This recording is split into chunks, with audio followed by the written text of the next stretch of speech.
Hey, it is Wednesday at 12 noon Eastern Time, which means it's time for this week's episode of Ask the Instructor. I'm John Carissimo, and this show is brought to you by the Tampa School of Real Estate. If you're thinking about starting or enhancing your real estate career, give us a call. The phone number is 813-928-0106. Again, that's 813-928-0106. You can also visit us on tampaschoolofrealestate.com. That's tampaschoolofrealestate.com. You'll find a link and all the details here. And if you're not subscribed to our Success Center, that's tampaschoolofrealestate.com/success. Definitely get on there because we do these shows every week. Every Wednesday at 12 noon Eastern Time, we do Ask the Instructor. We talk about the technical side of real estate. On Fridays, 12 noons, we do State of Real Estate, talking about how to grow and enhance your real estate business. But today, we're dealing with a very important topic that's essential to your long-term success in the real estate industry, and that's analyzing the real estate market. Understanding what type of indicators mean what? What are the things that you want to look at? And I get asked all the time, how do you think the market is in Tampa? Well, what part of Tampa? What aspect of Tampa are you dealing with? Tampa encompasses just the city limits of Tampa. What is actually literally Tampa is such a widespread piece of land. It'll take you a half hour if there's no traffic, maybe 2 hours if there is traffic, to go from one end of Tampa all the way to another end of Tampa and still be within the city limits. But that's not even factoring in the entire Tampa Bay area, which is kind of looked at as quote-unquote Tampa. And there's all these little micro markets going on. And even if you're looking at a particular neighborhood, that could be better or worse off compared to the larger, grander market that you're looking at. For any particular area, it doesn't even need to be Tampa. You'll find all over the country, whether it's in Florida or not, that there's certain neighborhoods that are hot neighborhoods. And what we're going to be talking about today are the ways you could kind of look at this and say, okay, this is a neighborhood where homes will sell faster. This is a neighborhood where homes will take a little bit longer to sell. This is a neighborhood where we could price it at this point, whereas this neighborhood we might have to have a little bit lower of a price. And then ultimately, the grand question, looking at this at a little bit more grander scale rather than just focusing on the micro little bits for the particular neighborhoods, the particular mini markets that you're looking at, but what's going on overall in the market. And this could be on the neighborhood level as well. Is this neighborhood in decline or is it on the rise? What are the things it is that you want to look for to figure out, hey, is the real estate market going to continue to go up? Because not only is this essential whether you're an investor or you're somebody purchasing a home or you're advising one of these two entities, but also for your success. Again, I said this is essential to your long-term success in real estate, because if you look back through the market crashes that have occurred before, not just what happened in the last decade, but what's happened in the 80s and even before that, and the agents that remain in the real estate industry beyond these market cycles are able to adapt. They're able to adapt and understand what the market requires. And they're able to prepare themselves and brace themselves for impact. You know, where maybe the plane's going down and the captain says, brace for impact. You might still survive. You definitely could survive if you take the right necessary actions to make sure you're prepared to serve the type of clients that are going to need help based on what's going on in the market. Leading up to the market crash, so the years 2005, 2006, anybody could buy a home, anybody wants to buy a home, and it was very easy to help people to buy a home. There wasn't as much due diligence that people would do. It was very easy. And if you had a pulse, you could probably sell something in real estate. The agents that kind of just relied on that and didn't have any sort of greater skill set or hadn't developed that greater skill set yet and did not develop that greater skill set when the market changed, because there was still a need for real estate professionals. It was just no longer a need for real estate professionals to help people who can't afford a house buy an overpriced house. That was what you needed before, and that's real easy to help somebody who can't afford a house to buy an overpriced house when they could get 100% approved for everything. That's a relatively easy thing to do. Definitely not the right thing to do, but it didn't require much skill. Now, moving in basically into this kind of recession we had, this created a drastic need for skilled agents and real estate professionals that could deal with distressed properties, whether it's a short sale or whether you're maybe some sort of representative of a bank that's dealing with maybe trying to do deed in lieu of foreclosures. Maybe you're an investor yourself and you're trying to manage the properties that you have. You could be successful in any real estate market, but the key thing is understanding what the market needs. And understanding whether the market's going up or down and what are the indicators going on is really going to help you understand, okay, I need to kind of gear myself for this, or it looks like maybe this is happening in the market, so maybe I should learn a little bit more. The people that were starting to learn about short sales leading up to 2007, 2008, kind of get an idea of maybe what that is or what a distressed property is and things of that nature, these are the agents that survive. And I'm sure there's going to be another market cycle again. The question is when. There's always ups and downs in the market. You look at going for the past 100 years, as far as you can go back where there's accurate data, there's always market cycles where there's ups and downs. Sometimes there's significant downs, and then there's sometimes significant ups. But there's always these cycles of these ups and downs, and understanding where we're at in the cycle, being able to make your predictions, not just for the entire country, not just for the entire country, not just for the entire state of Florida, not even just for the entire Tampa Bay area, but the particular neighborhood that you're looking at. So that's what we're talking about today. So that's really the whole need and purpose and why you need to be able to understand how to dissect this information. When we come back after this short break, we're going to go into detail on the different aspects you're going to want to look at when you're trying to understand the market. Don't go anywhere. You're watching Ask the Instructor. When you look back on your real estate career, you'll remember the moment you decided to begin this journey. The moment when you finally decided it was time for change. The moment when you decided it was time to take charge. The moment that changed the direction of your life forever. Now is that moment.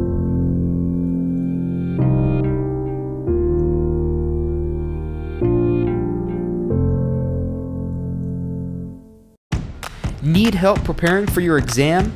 We've got you covered. Join us for a structured weekend review class where we'll cover the topics you need to know to pass your class and state exams.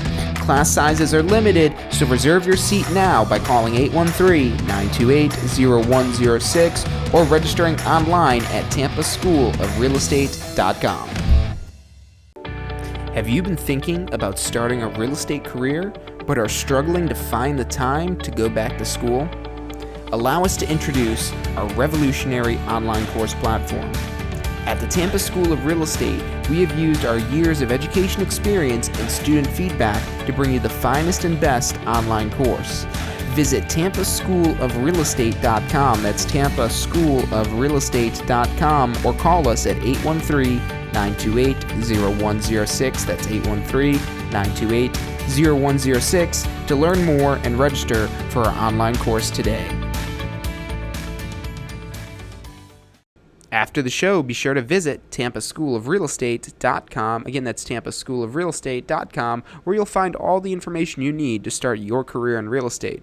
Also, be sure to check out our Success Center, where you'll find helpful tips for building a successful real estate career. Hey, if you liked the show today, be sure to hit like and subscribe and post your comments. Thanks so much for watching.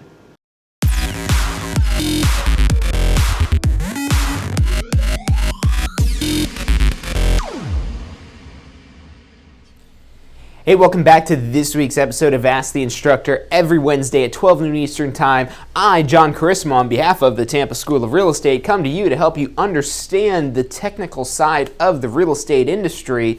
And sometimes, we talk about some technical stuff that you might not even ever come across in your daily course of business. It may happen someday, but it's not daily stuff. But today, that's not the case. We're talking about analyzing the real estate market, how to understand if the market's going to do this or if the market's going to do this, which way it's going to go. It might not be this drastic, but that's essentially what we're trying to predict. But with all this, really it's a prediction. That's what you're making. But you can make an informed prediction. Like I said, I can tell you the market's going to go up and the market's going to go down. Just the when and pinpointing exactly when that's going to happen is going to depend on multiple variables. The area it is that we're looking at, the time it is we're going to look at, even if we're just looking at the year. So say we have January to February, or not January to December. So January 1st to December 31st across the calendar year. I'm sure you guys can see this here. So January 1st to December 31st, I'm going to tell you right now, in the springtime, you're going to have a peak in the market activity, and then it's going to kind of dip down during holiday time, when we get kind of in that whole month of December, it's probably a little bit more drastic. Now, this does depend on what's going on in the particular market, but it definitely is going to drop off like that. But you will have these ups and downs in the market just based on the time of year. Now, these aren't usually drastic changes where we're going from like $300,000 to $150,000 or something like that. These aren't massive market corrections, but these are just little driving factors that can push this up here and there. And when you're in this time of year, when you're in the springtime, they call it the spring selling season, the triple S. So the spring selling season, this is when people are excited about buying a home, maybe especially in other parts of the country that aren't Florida where we have snow, because that's one of the big things here in other parts of the country is this time of year, maybe beginning of January, this type of stuff, it's nasty out. No one wants to get out of their house, and if they go look at a house, it's not probably in its peak state because it's all covered in nastiness. Not to say that houses won't sell there, but it will take a little bit longer. But you get into the spring selling season during the summer, and as you get into fall, the properties are definitely going to sell a lot quicker, and when they could sell faster, you could usually drive up the price as well. So that's just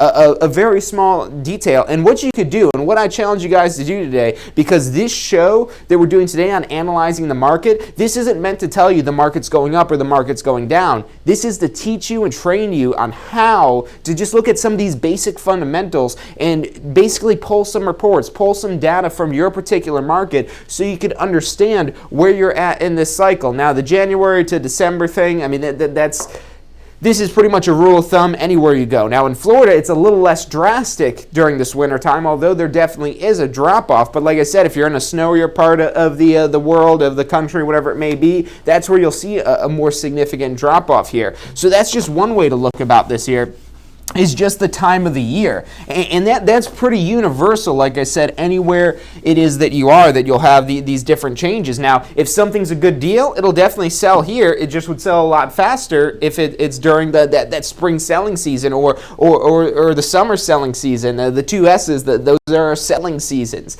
when people want to get out there and look at houses. And now in the summertime, maybe people are going on vacations, and you might say, John, what do I care about people going on vacation for? It's all these little factors that tie in that help you kind of have almost like a crystal ball of what's going in on the market. Really, everyone has a crystal ball. It just matters how cloudy your crystal ball may be, how much you actually see, how much detail, how much clarity you have. And the more precise you get, the more clarity you will be able to get. So now let's say you're looking at a particular neighborhood.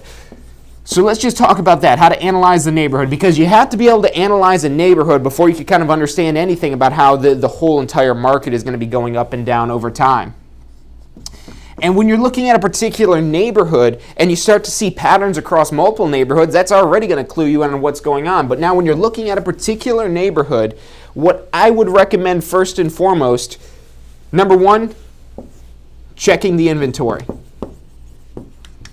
So number one thing you want to do when you're looking at a neighborhood, you want to look at the inventory. Not just what inventory is available. You want to also look at what's sold. So these are the first two ones that really kind of give you a lot of information, but there are going to be a couple alternatives to look at. But before we get into those, let's talk about these. So looking what's available, what's the competition? So if you're trying to understand how a house stands in relation to its mini market, its neighborhood that you're looking at, you want to look at the available competition. Now, looking at what's available, what you want to see is number one, what is it priced at? So what is it priced at? Because that'll kind of give you an idea. And there's all kinds of adjustments and things like that you can do to get a better understanding of what your property is going to be priced at. You also want to look at days on the market. So you want to look at days on market. The days on market tells you how long the property's been listed. You can maybe look at the listed date as well. That tells you when the property was listed, but that days on market basically is going to tell you the exact same information. Now, you want to look at the same information for the sold. You want to see what it sold for, and you want to see what the difference is in our listed versus sold price. So you want to see what the difference is between listed and sold price.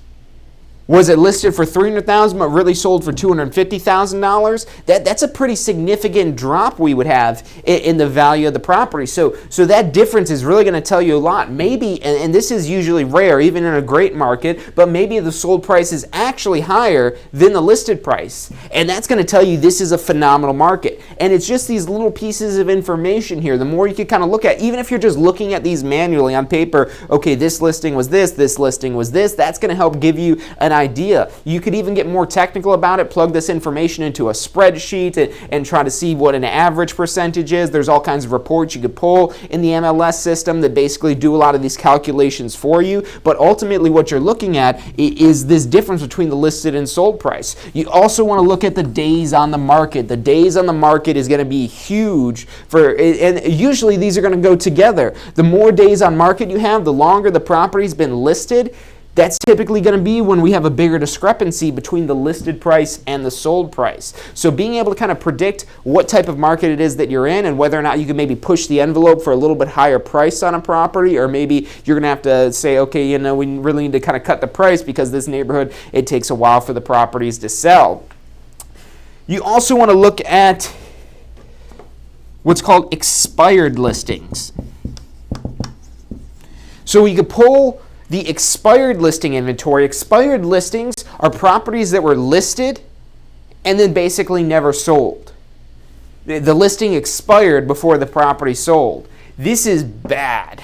If you pull it up in the MLS, these show up as black because it's like, oh, that's like your available shows up green, the red, the sold is red, that's gone. The expireds, those are black. It's a really dark color, really ominous, like death. And that's the kind of what they're trying to convey with these expired listings. These are listings that died. And whether it's because the property was priced too high or because there was something wrong with the house, which even if there's something wrong with the house, you lower the price enough, the property's going to sell. But for whatever reason, this property listing expired. It died. It went for 6 months. It went for a year. You can find all those details in there. And you basically see this and you're like, wow, this property did not sell. And you might see that there's crappy photos, that there's no description for it. And you're like, okay, well, yeah, they didn't really do their job too good. Probably still could have sold, but that's just another thing that you want to look at. So you want to see if there's expired listings. And really, I would go back for all of these here, except for the available, that's just what's current, for 1 year. I would go back for the past year and see what you can find. How many properties sold, how many expired, how many are available. And then there's one other one you want to look at, and these are withdrawn. Now, the withdrawn isn't as bad as the expired. Expired this is really the worst one if you're trying to sell a property. An expired listing basically is saying that, hey, this property did not sell. It just went for 6 months and it never sold. There's something wrong with it. There's something wrong with the price. That's what kind of feedback you get from seeing expired listings. And if you're seeing multiple expired listings, that's where it's going to be tough to sell a property in a neighborhood like that unless there was something significantly wrong with that particular property. Now, the withdrawns, they're similar to the expired. But the difference between expired and withdrawn, expired means, hey, we got to the 6 months and, it never sold. That's exactly what that's saying. The withdrawn says the seller withdrew the listing. The seller took back the listing. Whether it was because it was a day from being expired and they don't want it to show up as an expired because maybe they want to try to sell it down the road. But now with the withdrawn, what you could look at, again, is that days on market. The days on market, if you have a very high number for the days on market for a withdrawn listing, that's where it was probably just going to expire anyways, and they just withdrew it to kind of save some face, to kind of have a little bit of respect going out of it, basically. It could just mean that the listings were overpriced. So that's also indicators of that an expired listing or a withdrawn listing, if it didn't sell, it's, like I said, one of two things. Either there's something wrong with the property or it's overpriced. And the price is really the big thing. If there is something wrong with the property, the lower you drive down that price, the easier it'll be to sell it and the faster it'll be to sell. Any property could sell at the right price. Even if it has a sinkhole that goes all the way to the other side of the earth and it's just basically falling apart, somebody's going to buy it if it's at the right price. And it keeps going lower and lower the more problems that are wrong with it. But these are great indicators on what's that upper threshold that something won't sell beyond. So the expired and withdrawns, these are huge. Now, out of this information, what I'd also recommend doing is basically finding percentages for each one of these. So how many percent of the total? So basically you want to add all these up. Let's say we had, let's say that there's 5 listings available currently. There's 10 listings that sold the last year. There's maybe 3 listings that expired, and then maybe 2 that were withdrawn. So basically we could add these all up here, and we end up with a total of 20 listings. So that's 20 listings that we've had that are either available, sold, expired, or withdrawn from the market. And then what you could do is basically kind of come up with some percentages. So out of all the activity that's happened in the last year, 25% of them are active, 50% sold, 10% were withdrawn, and what we got left, about 15% expired. So having those numbers right there, these will this maybe paints in a different perspective, because when you start looking at different numbers, where let's say you're looking at 100 listings over the past year, these numbers really don't mean anything unless you look at the percentage. How many of them sold versus how many of them were active that are available now, how many of them are expired, how many were withdrawn, and these are going to give you great indicators to really kind of peg one neighborhood against another, and you can kind of use some comparisons and kind of getting a baseline understanding where this neighborhood stands into maybe other neighborhoods that you worked in and other property sales it is that you've done will really help you greater understand what's going on with this particular neighborhood. Now, these are very kind of analytical, statistical ways to kind of look at this. Really, like I said, the key things that are probably going to be the most enlightening for you when you're looking at a particular neighborhood. Number one, you want to see if they expired and the price they expired at, because that price is too high. So that's going to give you facts right there that say, hey, this property, they tried to sell it for this price, but they couldn't for 6 months. They tried for 6 months, they tried for a year to sell it at this price, and it would not sell. That's telling you that this property was priced too high. So that's a hard fact that you have right there.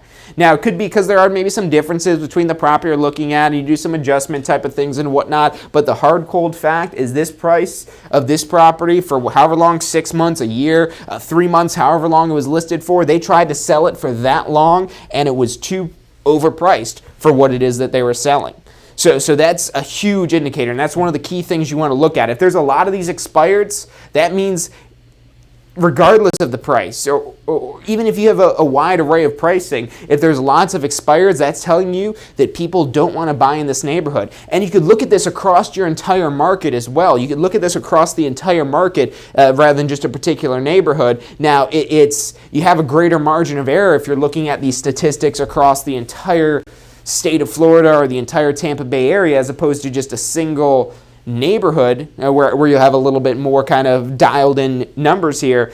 But if there's lots of expired listings, the more expired listings you start to see, that means less people are buying.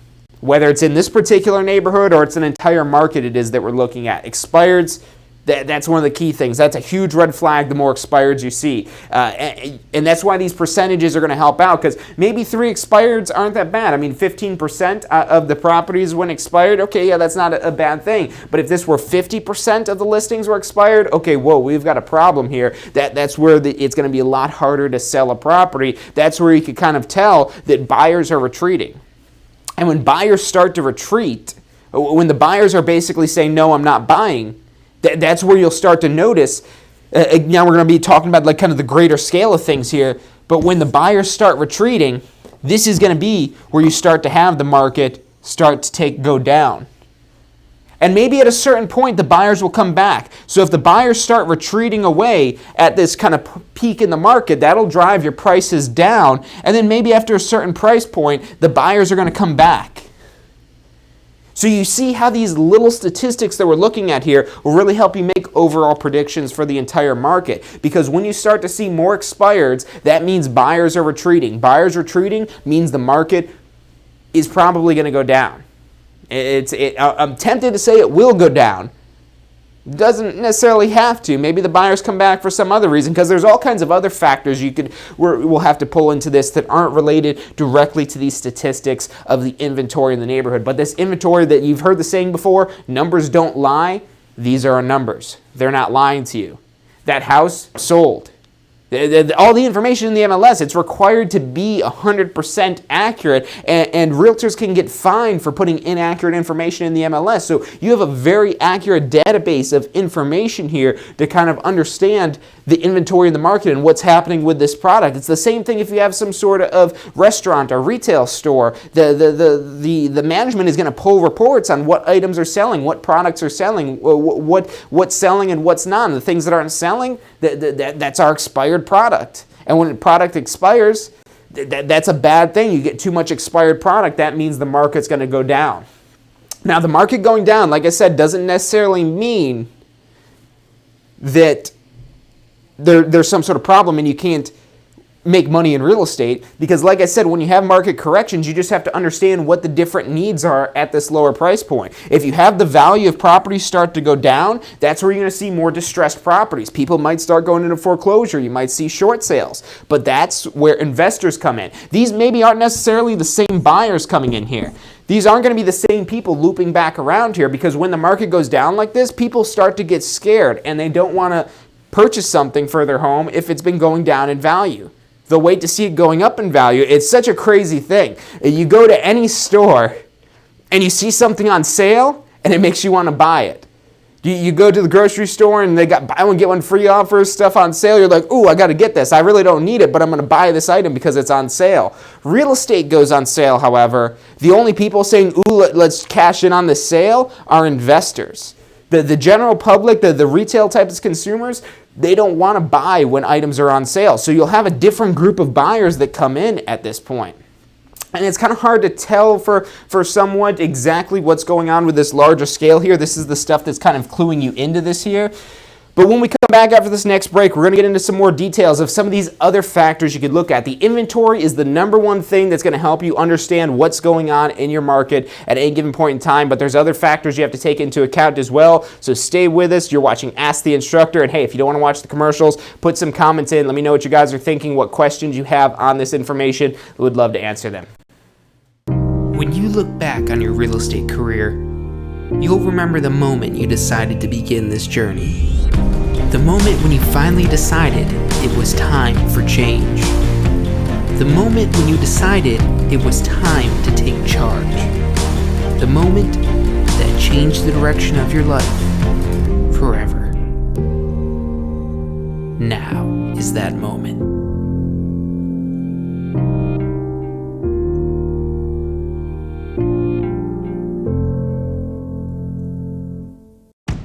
Need help preparing for your exam? We've got you covered.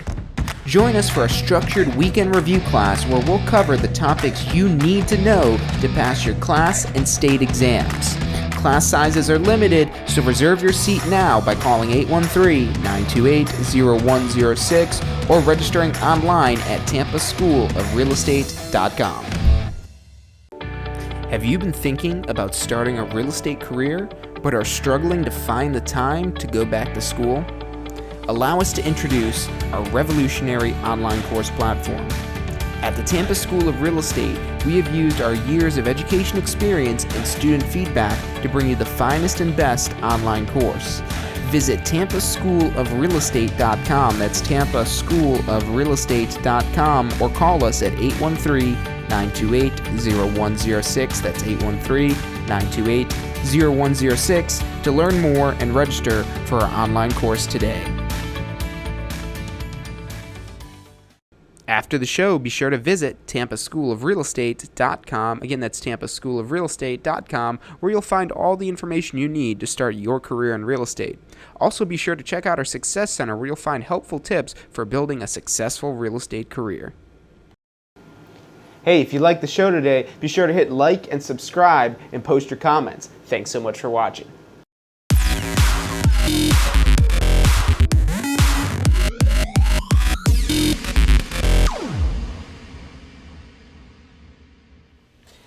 Hey, welcome back to this week's episode of Ask Ask the Instructor every Wednesday at 12 noon Eastern Time. We come to you to help you understand the technical side of the real estate industry. And we're talking about something that's definitely technical, but it's stuff you need to know whoever you are. If you want to be at all involved with real estate whatsoever, whether it's you're a real estate agent, you're a broker, a mortgage lender, a title company, you want to know what's going on in the market, because this will kind of help you understand for your business especially how to kind of tailor your business to serve what the market requires. And also, if you're an investor or you're somebody purchasing property from yourself, to understand how to analyze the market. Or if you're a real estate professional advising somebody on the market, you want to give them as accurate information as possible. Again, everyone has a crystal ball. It's just a matter of how clear that crystal ball kind of comes in, how cloudy it is. And the more you can kind of decipher this information and understand this information that we're talking about here. Before we went on the last break, we were talking about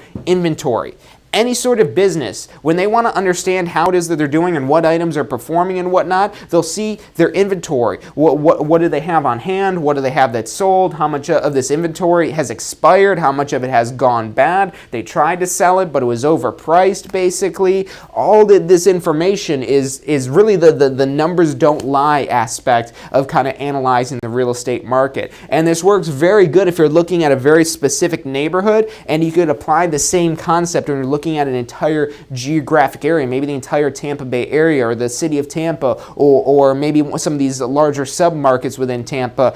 This is a great way to kind of look at this stuff here. And it's very easy to pull these reports in the MLS system to kind of pull this and start looking at this information here. So the inventory is one of the key things to understand what's going on in the neighborhood. If we're talking a lot about these expired, and then that kind of sounded gloom and doom about this stuff. But the other information this is going to tell you too, the solds. The solds are going to show up red in your MLS system, and that's just red because they're not available. But for understanding the market, that's green. That means the market's going to go up the more sold you have. The higher percentage you have of sold listings, and solds are usually going to be your highest percentage altogether, unless we have an extreme market correction going on.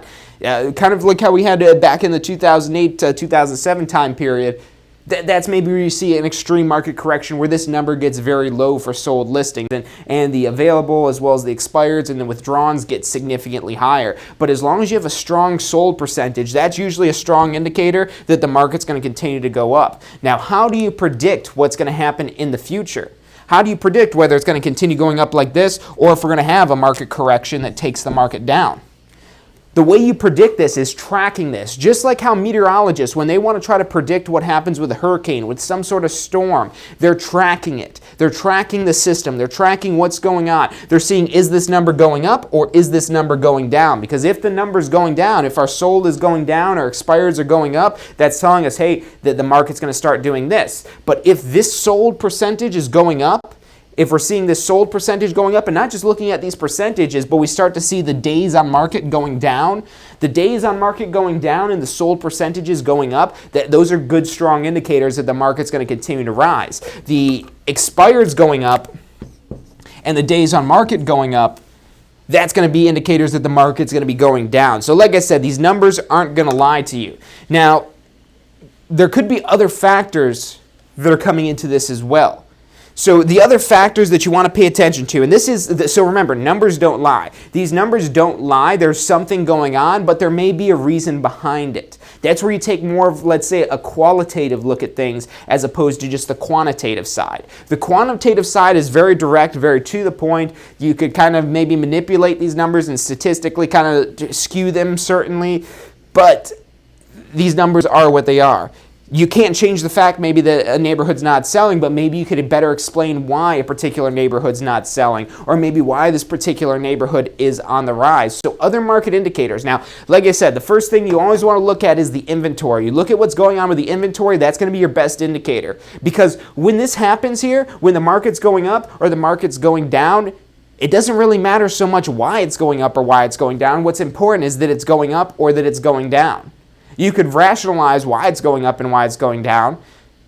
So this will always equal out to maybe something going on, maybe some sort of massive mortgage fraud going on that causes the market to correct, or maybe it's a development of a certain area that's causing it to rise up. So there could be the reasons why. this is happening, but this always comes first. What the numbers are telling you with what's going on in the market, that always comes first and foremost. When you look at news stories and what's going on in a particular area and developments, yes, that could be an indicator that this is going to happen or that's going to happen, but it's the whole kind of chicken or the egg argument. Which one comes first? Now this one, the chicken or the egg, we could debate on that, but with this one, this usually is going to occur first, and people rationalize it. Hindsight's 20/20. Predicting what's happening based on the news stories, that's where you can get a little foggy. That's where things don't quite make a lot of sense. So, like I said, the numbers are some of the key things to look at. But now let's talk about some of the numbers we could look at on some of the larger scales. This information on the inventory of what's going on with the product, this is your best indicator. This is really what's going on. These rest of these numbers that we're going to be looking at here, these are numbers that are a little bit more arbitrary. They could be skewed a little bit more. This is stuff that's not kept as accurate as the inventory. If you're pulling your inventory reports from the MLS, that information is required to be accurate. Otherwise, they fine realtors from putting inaccurate information in the MLS system. So the inventory reports are the number one key thing to look at. But like I said, there's other things you want to look at as well. And some of the other factors you want to look at are some of these larger type of scale things that are going on maybe for an entire area. And again, you could use these numbers. Again, anytime you're looking at stuff, you don't want to just go off of a news story that, oh, they're doing this development, so that means house prices are going to go up. There may be that correlation, but that doesn't always come true. So those are good things to see, but you got to look at it from a statistical, analytical type of perspective, and you really need the numbers to do that. So what you could look at, and like I said, these numbers are going to be where you're going to find more inaccuracies. So one of the big things that kind of gives you an indicator, and this is a huge prevailing force right now in the market, where we're seeing a big skew between the rental and owner market. So looking at the difference between the rental and owner market, really just kind of looking at the percentage of owners versus the percentage of renters, that's going to give you an indicator of basically what people are doing. Are people renting, and then maybe why they're renting? Maybe the market did have a recent correction, which is kind of what we're seeing now. There's a massive correction in the market, and that scared a lot of people into renting, where people don't want to go back to purchasing some sort of home, or maybe they want to be locked into a long-term commitment. There's 1,001 reasons why this could occur, but again, you want to just look at the numbers, and these numbers you want to be a little bit more skeptical about. The inventory reports that you're pulling, as long as you're doing your math right, or the MLS system is calculating it for you correctly, that's going to be your best indicator of what's going on in the market. But owner and rental, this is a great statistic to look at. Another one to look at, population growth. And like I said, the more detailed you can get to a particular area, the better information it is that you're going to have. The owner versus rental, that's kind of hard to find for a detailed area. You're usually stuck with just complete United States numbers, or maybe a state-specific number. If you're in a large enough market, you might even have a county-specific or city-specific number for the owner versus renter. But this one, it's got a very large margin of error, especially if you're looking at one of these grander types of numbers. It's good because it does give you a little bit of foundation to look at these other numbers a little bit further. But now population growth, this is usually something you could dial in a little bit deeper on. For stuff like this, though, you're usually looking at, again, not as accurate and detailed and specific to your particular area. The population growth, one of the best sources for that is the census, but the problem with the census is they only update so many years, only every so many years. So you're basically might have to go off of data that's 2 or 3 years old, which the real estate market is slow to respond to supply and demand forces, but 2 to 3 years, that's a long gap where a lot could happen, especially in a fastly developing environment. But population growth is definitely something, especially the more accurate and up-to-date your information is, that population growth is going to be a great indicator. And some of the things you can kind of understand for population growth that's kind of driving these factors are going to be maybe of some sort of corporate relocation.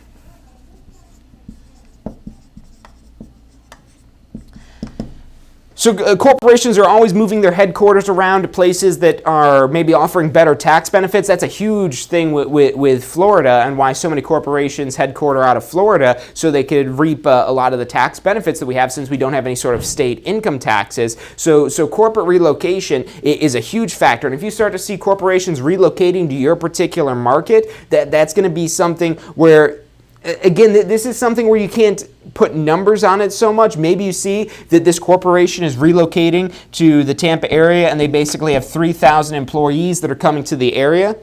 If you could find a number like that they have 3,000 employees, or there's going to be 3,000 jobs created, or whatever it is like that, you could tie a number to that. You could maybe apply in this owner versus renter type of thing. You get an idea of how many people. Let's say, and this is just to keep it simple here, let's say this is a 50-50 split between owners and renters, which it's more skewed than that right now. It's a lot more skewed on the rental side, where that's definitely a higher number now than we have with renters. And this is something massive going on in the market, this large percentage of renters.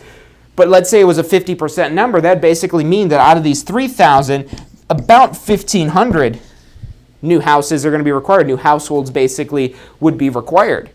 And you want to maybe look at the average household size. If you look at the average household size, and let's say the average household size is 2, and yes, you may have the rare case where there's spouses that work together at the same company, but that average household size of 2, and I think it's like 2.5 or something like that. You'll have to look up the numbers. I'm just completely pulling these out of the air here. But if this was 2, that means that, yes, there's 1,500 employees that would need to purchase housing, but that's housing for 3,000 people on average. So these informations, these news stories, if you could basically make this quantitative for a corporate relocation, if it just says there's a corporation relocating, that's great news. That'll definitely have an impact on the market, but how much of an impact that may be. But now when you start to see these news stories replicated over and over and again and again and again, that's going to be where you could basically say, okay, yeah, this is going to be where there's definitely a larger demand for housing in this area, because we've had a massive influx of corporations relocating to this particular market, to this particular area. So that's a huge thing to look at. Whenever you see, and there's a great example, if any of you guys watching this here are in the Tampa Bay area, which I'm sure a lot of you are, you probably know, it's hard not to know about what's going on in like the Wesley Chapel area. The Wesley Chapel area has experienced massive growth over the last couple of years. And one of the things that, again, this is, hindsight is 2020, you could kind of look at this stuff, but there's been a lot of development that makes this a much more livable type of area, a place where people are desired to wanting to live there. So if you think of Florida in general is a desirable place to live. We already talked about those tax benefits, the lack of a state income tax. That's a huge benefit for people coming from places that do have a state income tax, especially people with more money that would want to purchase larger, more expensive housing. So that's a huge benefit across the entire state of Florida. But also looking at how much a place is livable. There's a video circulating around online right now. There's a couple of them actually about all these awards and accolades and whatnot that Tampa has received, and those are basically, not one of them alone is going to be an indicator that there's going to be a surge in the market, but all of them combining together, all these basically nationwide sources ranking Tampa as the top in this, the top in that, the number 1 in this, the number 2 in this. These are all things that make it more desirable for people to live there. And now these aren't sure things, because these aren't, they are kind of numbers, but again, these numbers are not numbers you could trust as much as the inventory reports. But these numbers are basically going to indicate population growth, or these are driving factors behind population growth that's going to help push that population number up. And the larger the population number gets, the better the market can be.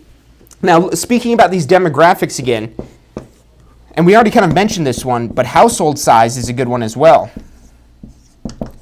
Now, the household size, this is a lot more long-term for understanding what's going on with the market. The population growth, that could be manipulated where it does accelerate the market at a faster rate, but household size is something that's affecting it on the long term.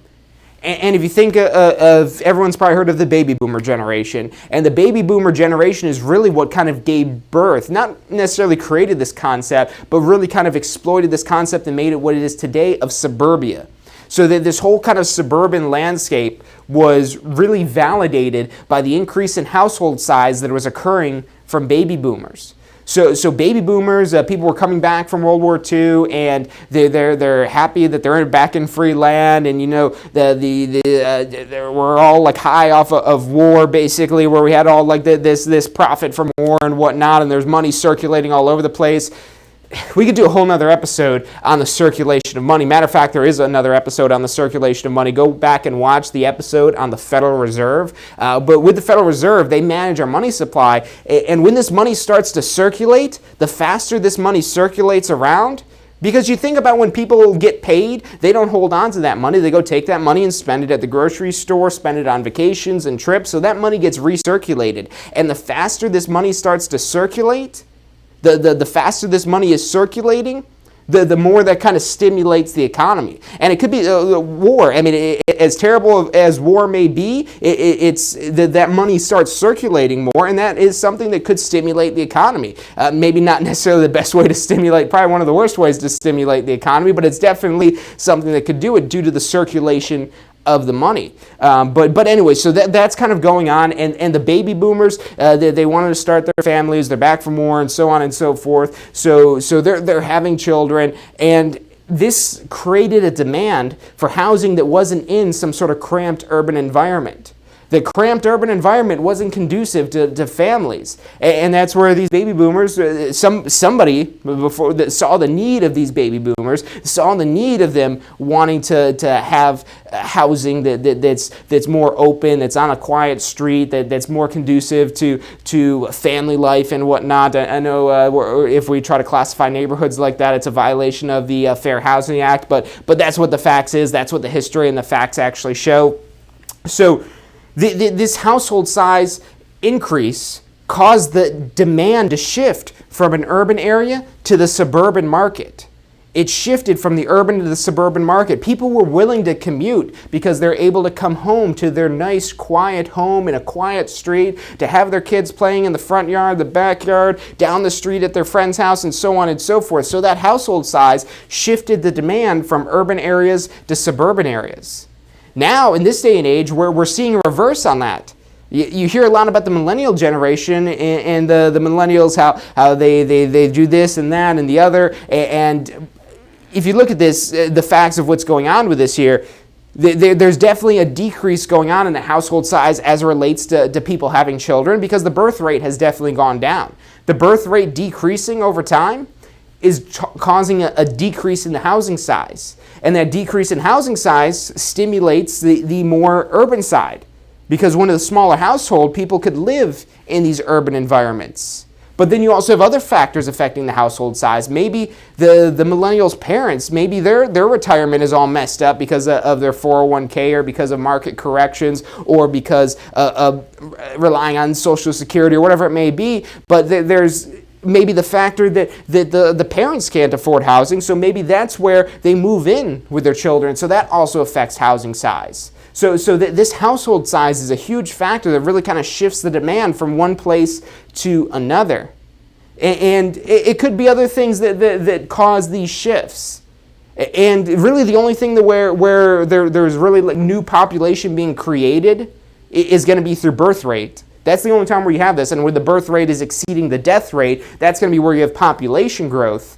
But typically with these, it's not necessarily, especially in Florida, it's not due to the actual creation of people, it's due to the transfer of people shifting from one place to another, from one market to another. And those are the variables that are going to happen a lot more short term, that you'll be able to see kind of what's tying in together here. So I know we've talked about a lot of different things, and we got really kind of broad, where you could basically use any piece of information to kind of rationalize what's going on in the market, whether it's people having children or any of these factors. But really what you want to think about this is how this affects the supply or demand. How does it affect supply or demand of housing? Population increases the demand. Household size increases the demand. Again, there's a lot more specifics to this, but you look at these factors, and this will kind of help you understand and maybe validate what's going on in your inventory reports.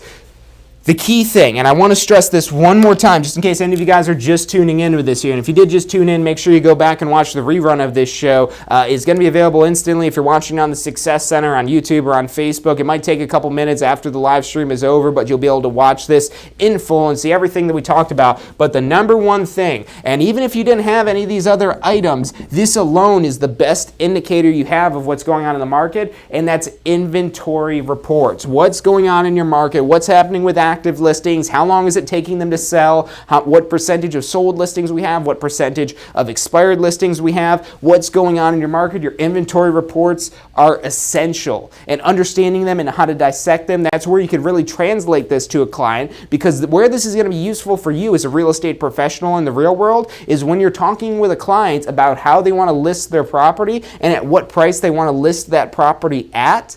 If they have a price that you know is too high, it's one thing to know that that price is too high. It's another thing to explain why that price is too high.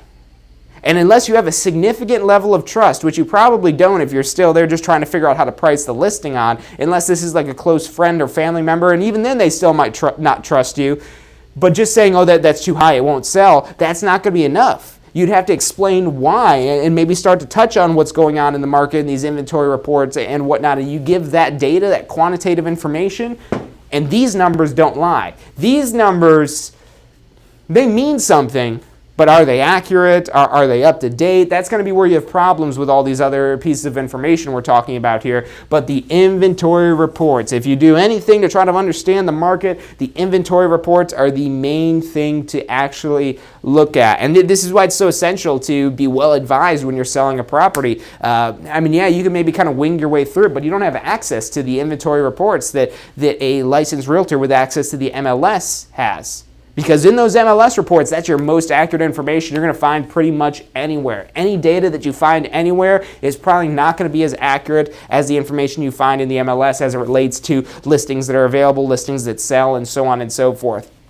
It's not perfect because there might be some for sale by owners, there might be some other factors that are going on, properties that sell that aren't reported in there, but for the information that is in there, it's extremely accurate because, like I said, people get fined if that information is not up to date and accurate. So that's a huge reason why you want access to the MLS, and if you don't have access to the MLS, team yourself up with a real estate professional that does have access to that so they can kind of explain this information for you. And if you do have access to the MLS, get to know these inventory reports, get to know what these numbers mean, and that's going to greatly help you explain why that price is too high, why this is a better price point to list the property at if they want to sell the property fast or sell the property at all. So definitely take a look at those inventory reports. So that's all I've got for you guys today on analyzing the market. Again, this isn't basically me just telling you the market's going up, the market's going down. I mean, anybody could say the market's going up and the market's going down, and at some point in time, they're all going to be correct. But you want to be able to make your own judgments and assessments on this, and this information that we talked about is really going to be essential to helping you understand what's going on in the market, whether it's for your own purposes or advising your clients. So thank you guys for tuning in today. Again, if you guys like the show, make sure you hit like, hit subscribe, put your comments in here, because even if it is after the live stream of this, we still go back and review those and try to reply to everyone that sends in comments for us. And if you have a good enough question, it just might make its way onto next week's Ask the Instructor, which is going to be 12 noon every Wednesday. So 12 noon every Wednesday. You can tune in here on Facebook, here on YouTube, or here on our Success Center. We stream to all of them simultaneously. We're everywhere, so it's real easy to get this information. But I definitely recommend subscribing so that way you get the updates on this. But other than that, I'll see you guys 12 noon next Wednesday. And again, if you're thinking about starting or enhancing your real estate career, check us out on TampaSchoolofRealEstate.com.